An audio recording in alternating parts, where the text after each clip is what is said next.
Hello, hello! Welcome back Hello. to another live. My name is Whitney, this is Brayden, and we are Esoteric Liminal Horizons. We have a late start today. I also forgot my microphones, so it'll sound a little different, and we'll be projecting our voices a bit more today. Yeah, what she said. I'm gonna try real hard. Tomorrow is the spring equinox, guys. And I have a little something to read on that. Actually, this little thing that I'm about to read sounds like something that you would give the audience. Sounds very you. The spring equinox is a cosmic balance point where day and night are equal, marking the shift from the introspective winter to the active spring. It represents rebirth, balance, and aligned action, making it a powerful checkpoint for self-mastery. Ooh. Ooh. Choosing yourself and building upon yourself, finding your higher self, hearing your higher self, having that connection, that godlike link of the God inside you, or however you want to perceive that. Yes. I feel like that is a beautifully poetic way to summarize the way that we were talking about the seasons, from going from winter and the hibernating and resting and rejuvenating, and now spring's here and we're stepping into the dew, you guys. Yeah, we always say that, but that was prettier. You're right. The cosmic balance point. I don't know what you just said. The introspective winter to the active spring. Yeah. Representing rebirth, balance, and aligned action. I really like the end aligned action.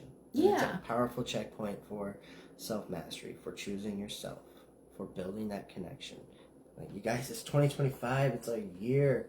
It's our year to do the things for us to be able to become those things that we want to have as our future selves. You've got new growth, new buds. Spring is like the tulips pop up. The flowers are already blooming. Ooh, I want to share one more of the energetic themes and symbolism. Balance. Night and day are equal, reminding us to align our mind, our body, and our spirit. Awakening. Like nature bursting into bloom, dormant potential begins to stir. Action. Winter's introspection has provided wisdom. Now is the time to act. Planting seeds both physically and energetically. It's time to cultivate what we want to grow. Planting seeds. Oh, I love that. And remember, what you sow in the spring equinox comes to harvest in the fall equinox.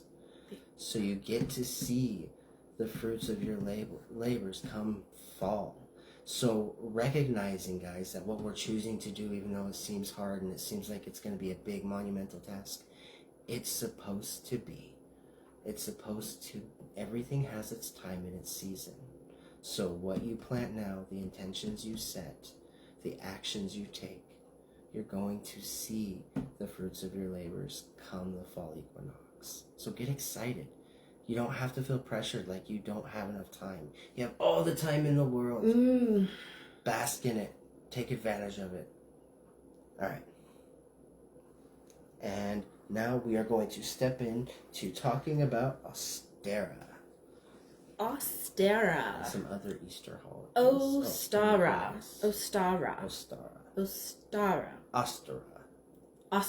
I don't know. It's Ostara. Ostara. The spring equinox. One of the big celebrations of the spring equinox is also known as Ostara, and it is an old German Anglo-Saxon pagan tradition. It's deeply rooted in Germanic traditions and mythology. Ostara is named after the goddess Eostra, which is associated with spring and dawn. The goddess Eostra. There's not a lot known about her. There are stories. One of the really good texts that actually mentions the goddess Eostra is written by the venerable monk Bede. He's an English monk, and it was written in the 8th century, and that's really the only text that says the name Eostra. There is another piece of literature that was written by the what was it?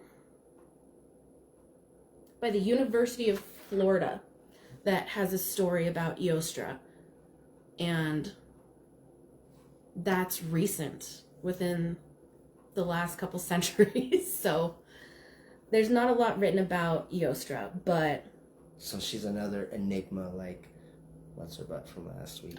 Saint Bridget. Yeah. That chica. Oh man. But that's cool. That like kind of gives. You know what's awesome about these ones where there's enough to get a feel for a person, but there's not enough information to solidify the person, so to speak. Is that it kind of is its own little bridgeway of the fantasy and the real coming together and converging. You know, it's mythical, but is it? At one point, enough people agreed that this is what it was, that it just continues. And it came from so long ago, back in the 8th century, that Ostara is associated with the goddess Eostra because she symbolizes spring. So it's just common sense. A plus B equals C. Pretty much. Yeah. That's fun, though. It's exciting. Celebrated as a fertility festival honoring new life and prosperity. Yes. The month of April in Old English is Eostre Monath. That's wild. So the month of April was named for her, which signifies that the month of April were festivals and celebrations in honor of Eostra. Man, a month long of celebrations? I wonder what that looked like. You could and I bet you it'd be like tour style, because you could figure out when everybody's handling their stuff, because they're not all they got the whole month, right? So at some point they all collaborated, and you would just go from town to town to town throughout the month and just do the party. I mean, this is like England and Germany, so that's a lot of land to cover, and it covers most of the area because Ostara is celebrated in many places. They've got to have. That's what I'm saying, though. So there's got to be at least 3 close towns. You could make a whole thing of it. You could spend 2 weeks of your month having fun, traveling, and partying. Oh, to be a fly on the wall in those times for those celebrations. Right. To see what kind of people showed up and how many people actually did do the traveling thing. How many of them stayed local. Has anybody else seen the movie Halloween Tree? Have you seen the movie Halloween Tree? It sounds familiar, but I can't say that I have. I swear it's in the early 90s. It might be from the 1990 or close to 92. I swear. It is a beautiful movie, but this wizardly man, he takes these children across these time periods for how Halloween was celebrated. Oh, how like fun. He starts in Egypt and he goes into England and It sounds like some Reading Rainbow stuff. Oh, it was so cool though. That sounds so really cool. I'd watch it. It reminded me of a little bit like a creepy and what was it called again? Magic School Bus. Oh, okay. Yeah. The Halloween Tree. The Halloween Tree. Going across the world, celebrating, and we're doing it with spring. Yeah. So some symbolism in Ostara, or even everything Easter that we know. Eggs. Eggs represent fertility. They represent new life and potential for more growth. Ostara is centered on balance and new beginnings. It embodies the dynamic of light and dark, light and death, or life and death. Oh, duality. And winter and spring.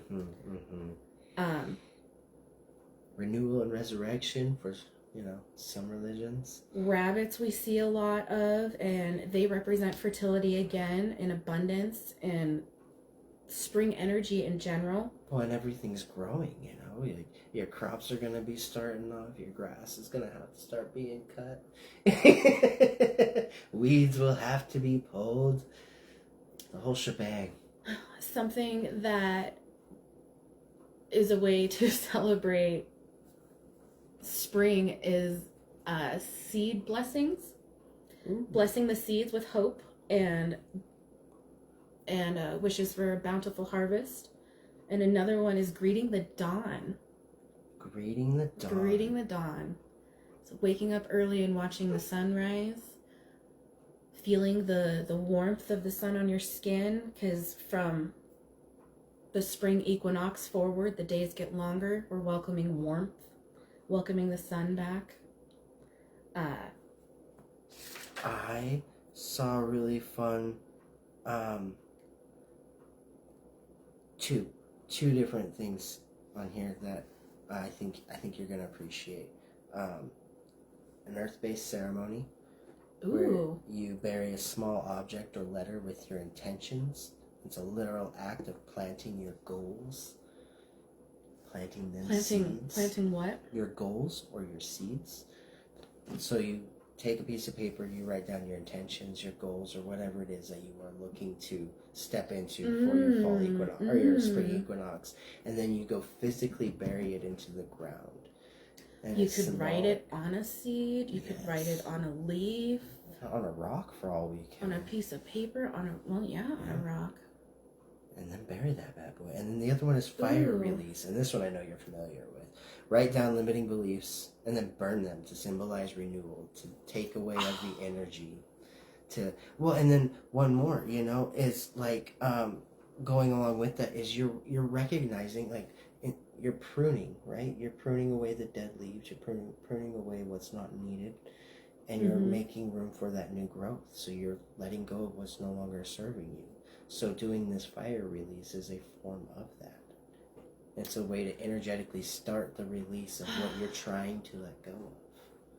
Surrender to it.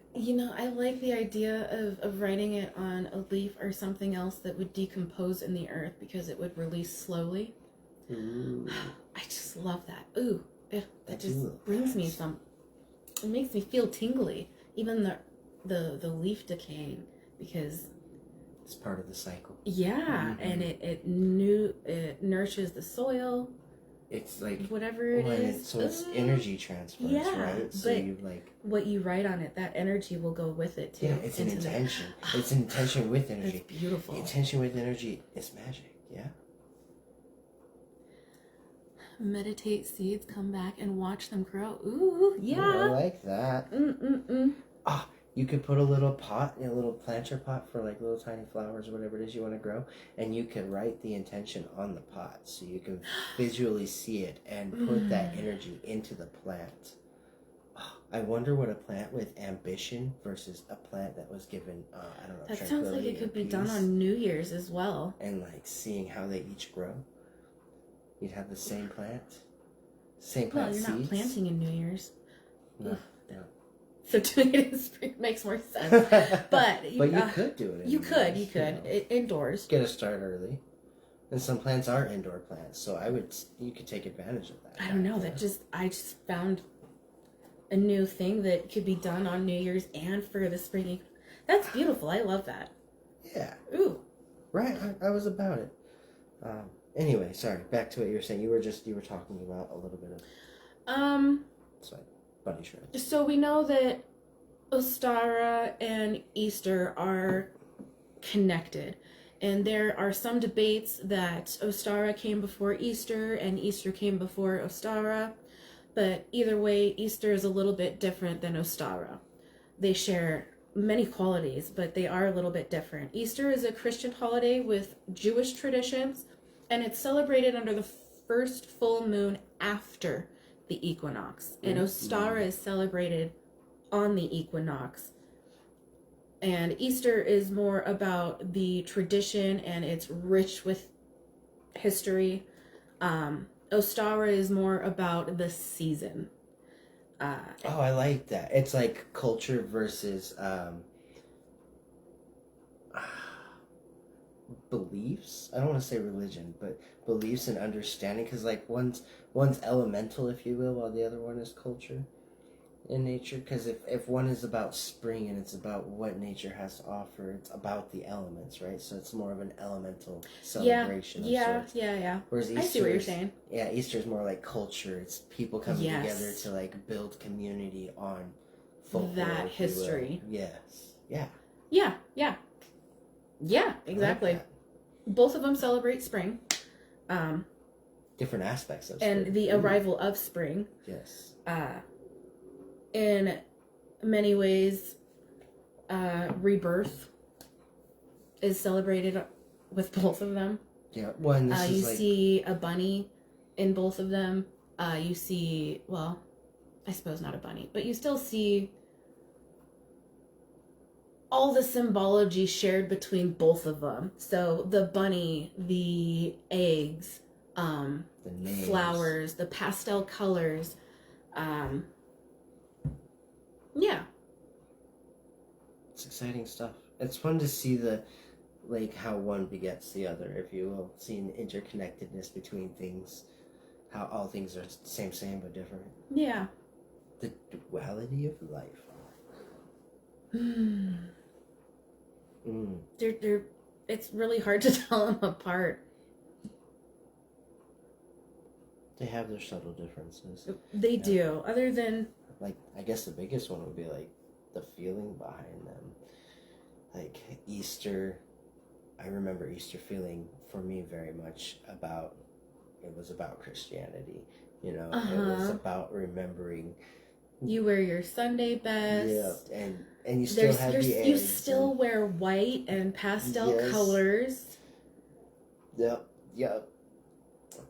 But it's more in a church setting than outside. And it's more remembering. It's still the coming together. There's still feasts held. And it's still more like keeping the religion in remembrance versus Ostara is like being aware of what's around you, what's happening, what the flow is, where the season is. So, like they both have their own special feel when you have understanding and you've gotten to celebrate both with people that there's more reverence around the resurrection of Jesus, and I feel like there's more of the vibrant energy in Ostara. Yes. Yeah, it's fun. We're celebrating spring. It's big. It's lively. It's an actual celebration. Yeah. Yes. Yeah. There we go. That's cool. How fun. Some fun history about Ostara.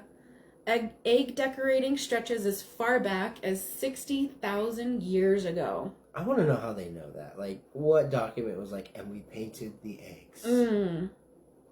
I have some egg.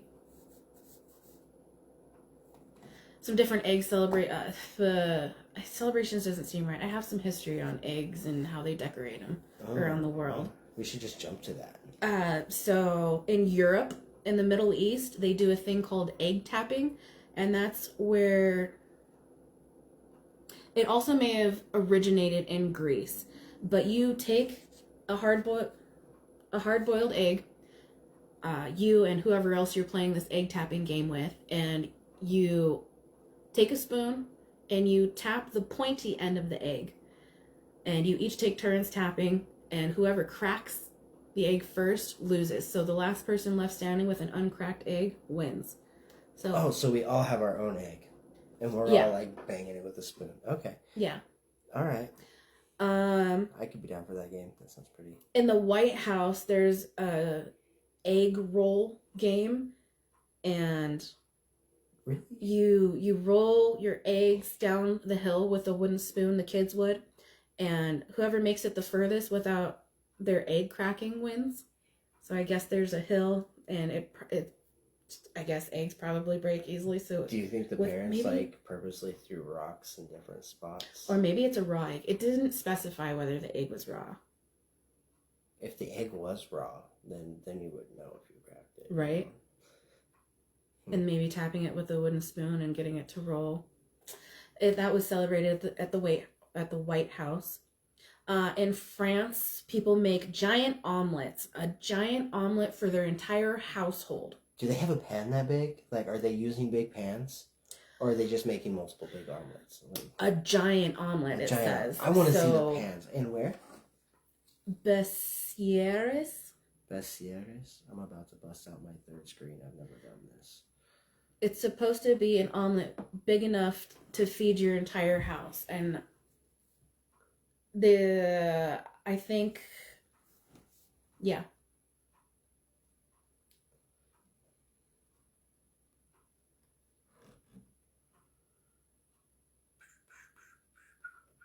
Giant omelets in France. Oh my gosh, that is crazy big. Ooh. Let's see if I can blow this up.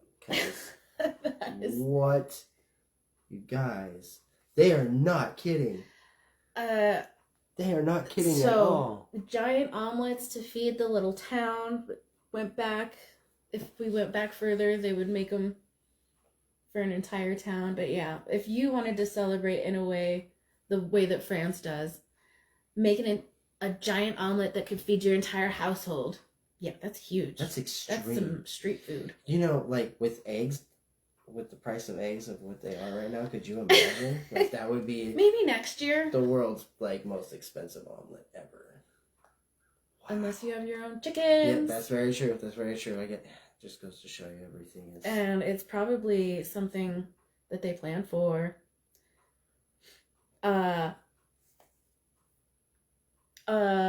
Jewish celebration is a roasted egg, and it is a part of the Passover Seder plate.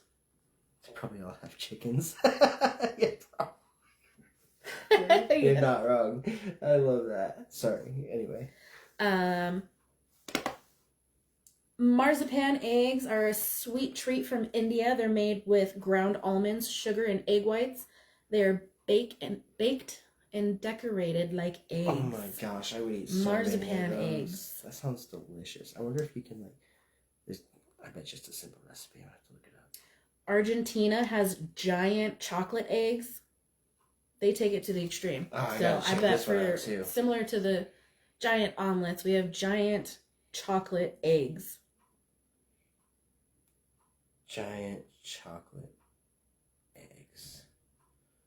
No, I don't want to search my tabs. I just want to look up giant chocolate eggs. In Argentina.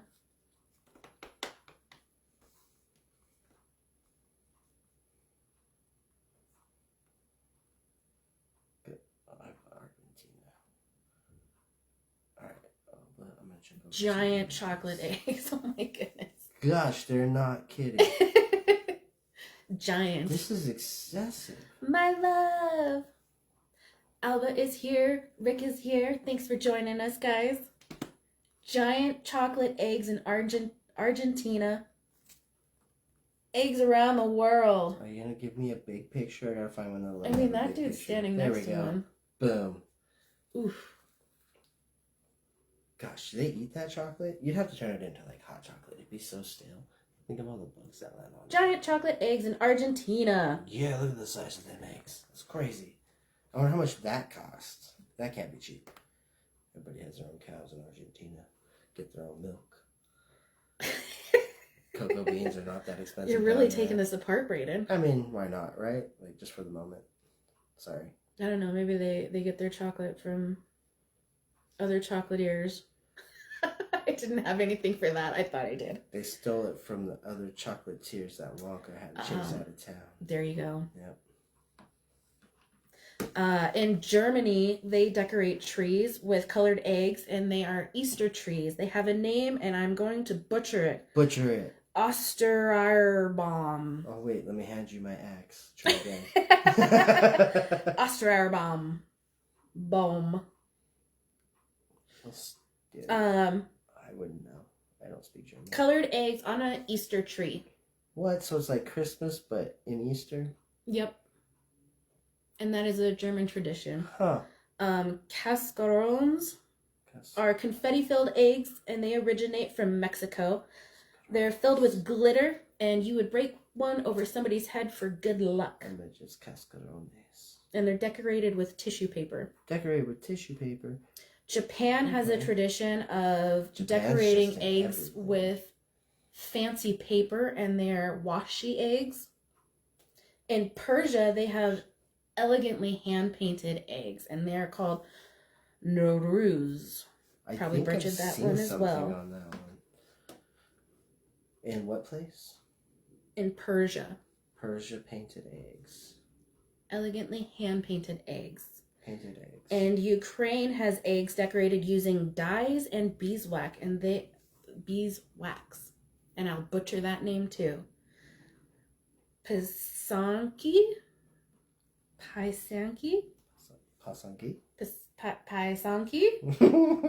love it. Who knows? I don't know. Pisanki. Posanki. Oh, these are gorgeous. The Ukrainian, Persian painted eggs. I'm going to do these ones because they're hand painted. Hand painted. Somebody sat there with a tiny ass brush and was like, look what I can do. Isn't that crazy? All right, now I'm going to go like this, and I'm going to see it on my phone. I'm going to look at my phone while on my phone. In the 1500s, we see the bunny imagery surface in Germany. There were no bunnies around Ostara and Easter that you would see until the 1500s.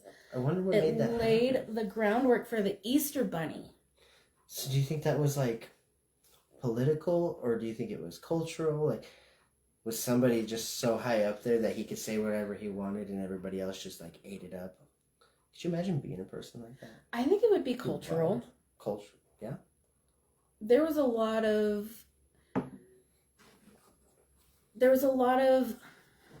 meaning behind animals in the imagery way back when. Yeah, that's why I'm curious. Like, what started it? Why did bunnies become a part of Easter? Because now, if only I could have these questions like while we're going through notes. That was when we first see bunny imagery. In the 17th century, there was the first narrative about a rabbit hiding eggs. And around that same time, German immigrants were coming to the States, and they brought their traditions. And in Pennsylvania is where the roots took hold for the Easter bunny. And it was just solidified after that. They gave you such a BS answer, it doesn't even need to be repeated. Yeah. Very generic, very vague, very blah. It most likely comes from pagan roots and Christianity coming together in some weird fusion. Like, please, like, I couldn't figure that out myself. Like, that's not what I asked. I want to know how. I should have been more specific. Why did the hair become a part of either German way, celebration no of matter where you 1800? go in the world, I feel like you'll still find an overlaying meaning of what a rabbit represents. Okay. So fertility.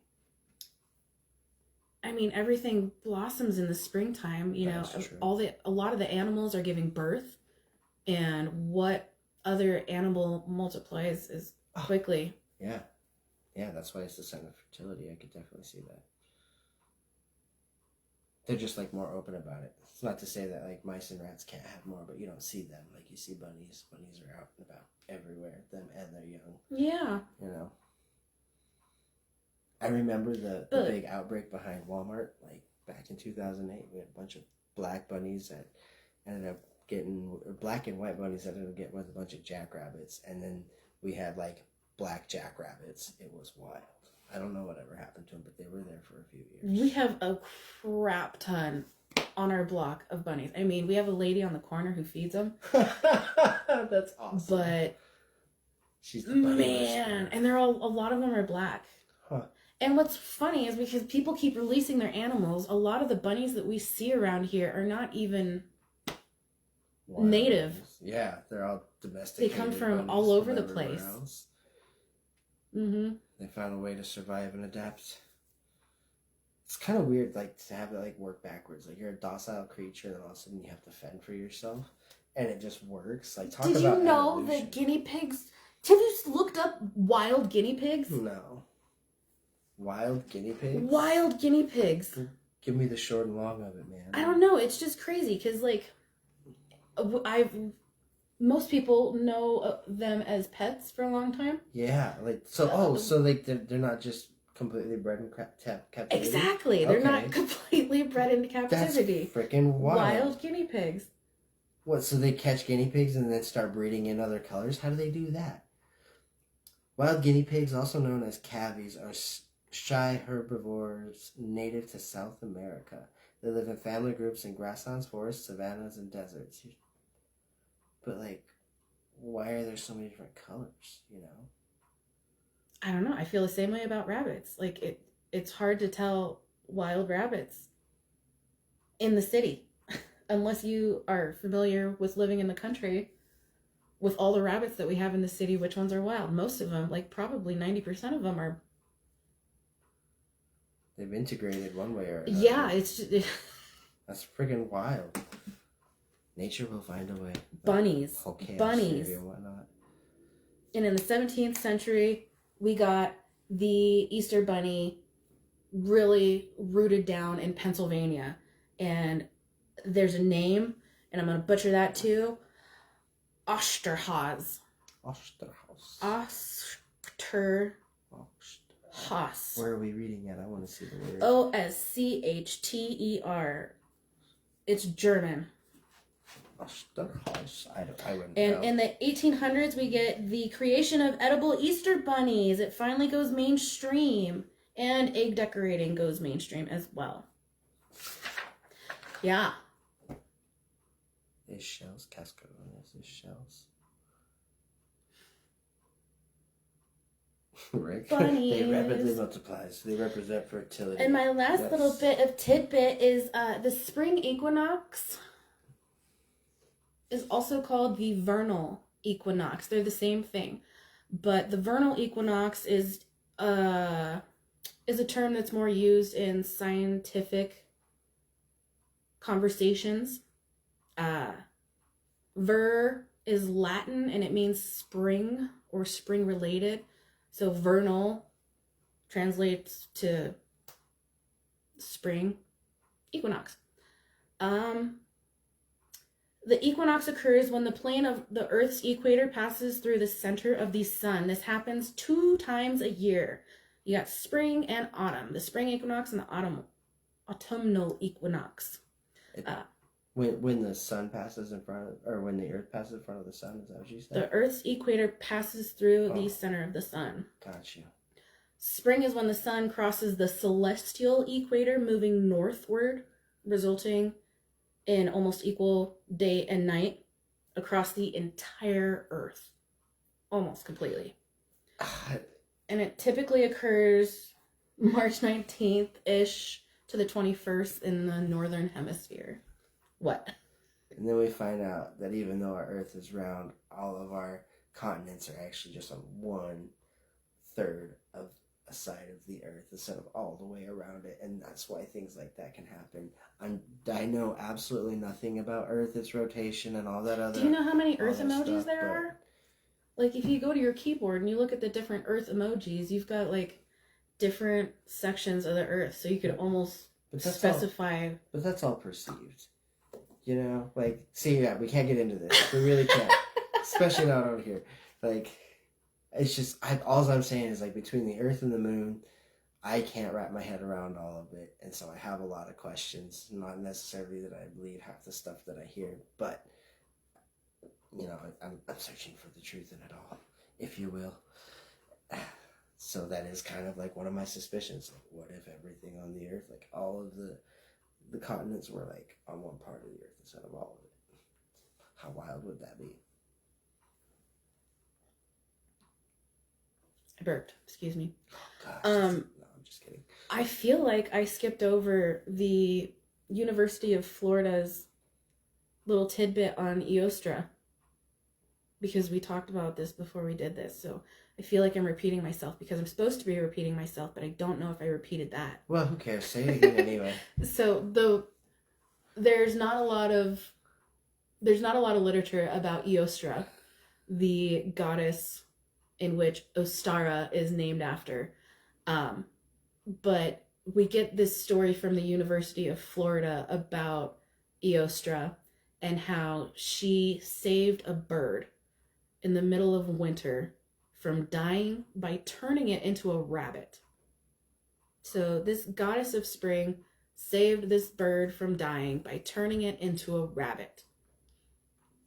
And the rabbit retained the egg-laying qualities of a bird in its rabbit form. So every spring it would return and visit Eostra, and it would lay these colorful eggs as a thank you to Eostra for saving it. Because it's still a bird, so it can lay eggs. Because it retained the egg-laying quality. Yeah.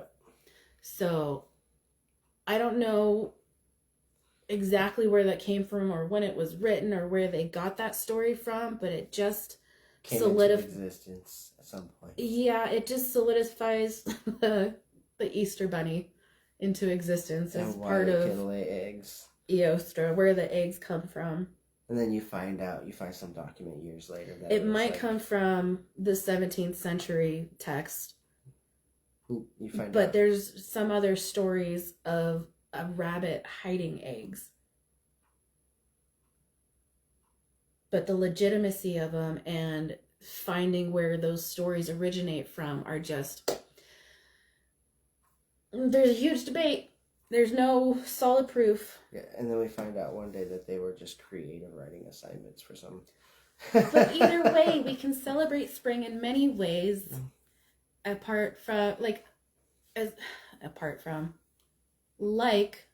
coloring eggs, decorating eggs, smashing eggs, rolling eggs, tissue papering eggs, making a crap ton of eggs, painting eggs, welcoming the dawn. So I have a question on the omelet. Like, would you add things to that omelet, or would it just be a regular? I mean, oh my goodness, you can do dang near anything. Gosh, what could you add to an omelet to give it spring qualities? I mean, there are edible flowers. There are herbs that could give you that spring energy that you want. Like if you added maybe some lemongrass. Some mushrooms. Mushrooms. If you went foraging. If you live in an area where spring brings certain herbs. Steak. I mean bacon. Either or. Oh my gosh, don't talk about veal and baby lambs and stuff. You know. That's not spring. Well, that's not spring energy. You're taking it away. We're supposed to be bringing it forward. You're giving me Old Yeller vibes. That's not spring. Don't eat the rabbits. Don't eat the rabbits. Oh my goodness. They're fine. Leave them be. Your earth ceremony, burying something that you want to will into fruition. Ooh, I like that. Manifest. Yes. Energy you want to bring into the rest of the year. Just like the farmers plant their crops, this is the seeds time you want to plant that you can harvest in the fall. Yeah, plant your intentions for the next growth cycle. Yes. Write down 3 core intentions for the next 6 months. And then assign a tangible action to each. Something you can do today to plant that seed. So 3 core intentions, to get real vague with it, could be 1 for your mental state, 1 for your physical state, 1 for your spiritual state. And those intentions are just things that are going to commit will give you growth, will bring you growth, right? So spiritual could be like, I'm going to meditate for 5 minutes a day. This still sounds a lot like New Year's. Well, but you got to remember, New Year's. I mean, you can start your intentions and your New Year's wishes and your resolutions whenever you want, really. Well, here we go. Well, this is a good way to put this. Okay. I would like to say that New Year's is the jump start. Mm-hmm. New Year's is where you're getting excited about all of the different things. But in all honesty, spring brings in the energy. That's when people really start, that's when you realize just how serious you are about your resolutions and where you want to go with them. You've spent 3 months with them, So this is reaffirmation. All right, these were the things I wanted to work on. This is where I fell off. This is where So what if January New Year's resolutions are actually planting the seeds for the ones that you want to... I think it's... Or picking the seeds. Picking the seeds. Picking the seeds that you want to plant in spring. Yes. Ooh, I like that. Refining that. Yeah, let's take away all that pressure on New Year's to do the resolutions. Let's just pick them out and solidify them for spring. And you can do the preparatory work, like get your tools ready. I really feel like we've gone away from that in like a, I don't know. Societal yeah. Well, we put a lot of energy into all the celebrations, into all this stuff that happens in November, October, November, December. We've got all those big celebrations and they're huge and you're spending money and you got to do all this stuff and you got to travel. It's like its own distraction. But that's a time that, in the cycles, we should be settling down and getting ready to rest harvesting. What's beautiful about coming to these realizations is you're going to learn how to incorporate them into your holiday season. And your holiday season will be the better for it because you will really be able to keep things in perspective. That icky hustle, though, in January, that obligation to really jump off. Yep. But so no, instead of planting seeds in New Year's, we're picking our seeds. Now we're into that time of really not just picking the seeds and starting to burying them, but seeing what tools and maintenance is going to be needed. Like we've had 3 months to really see what needs work, right? Where you're missing it so that you can move forward with it. Before that romantic hit. It's just, I love it. Each event helps to reach the goal. Exactly. Each event helps to reach the goal. The little things beget the bigger things.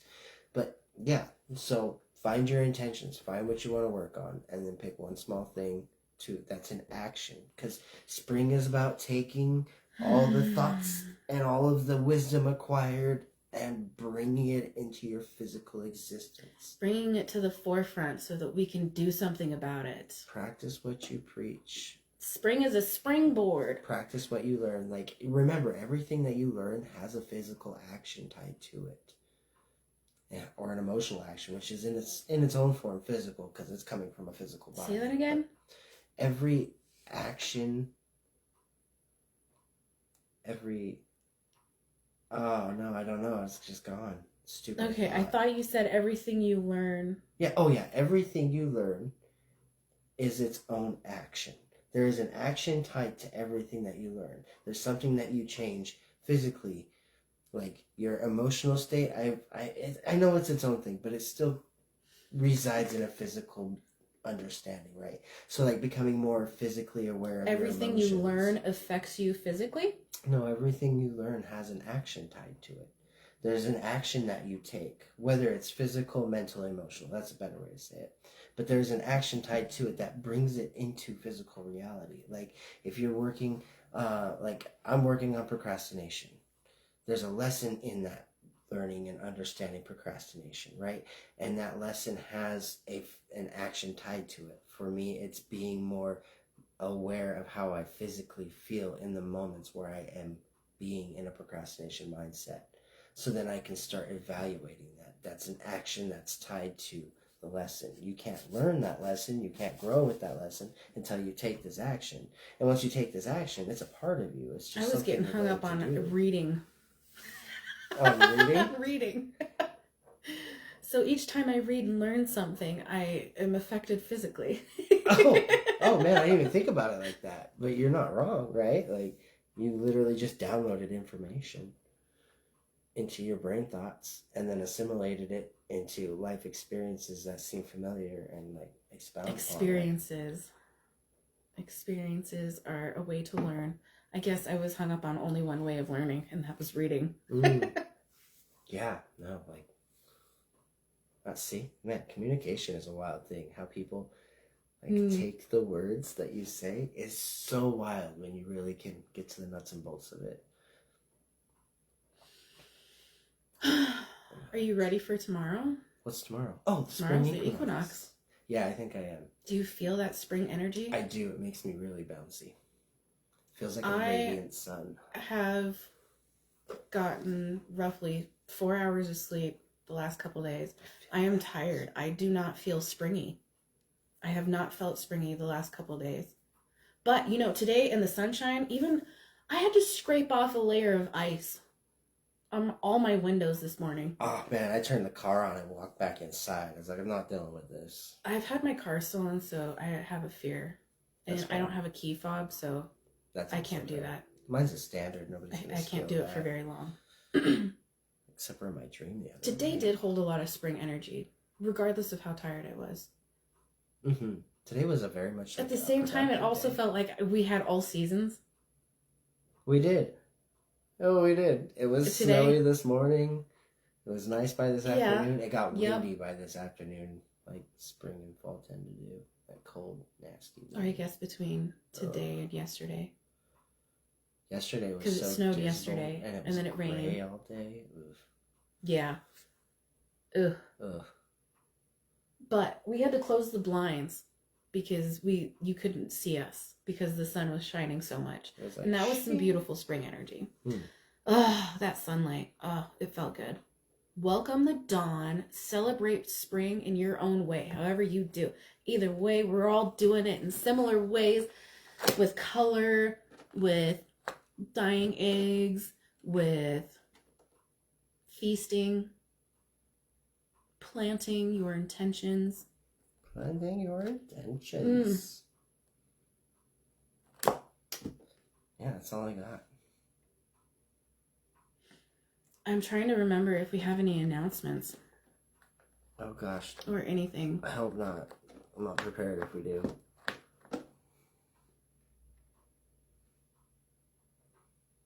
Yeah, I think that's all we got for you guys tonight. Thanks for joining us.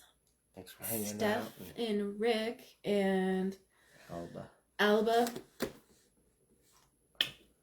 Woohoo! Until next week, guys. Have a wonderful rest of your Wednesday evening and enjoy the spring equinox tomorrow, guys. Oh, I hope it's sunny. It will be. We'll have some sunshine. We don't have to hope it all. Greet the sun. Just make it happen. No clouds. Minimal clouds? Minimal clouds, yes. Clouds. I like at a least little that. bit of cloud, you know. Happy spring, everyone. Have a good rest of your night. Until next time. Bye. Bing.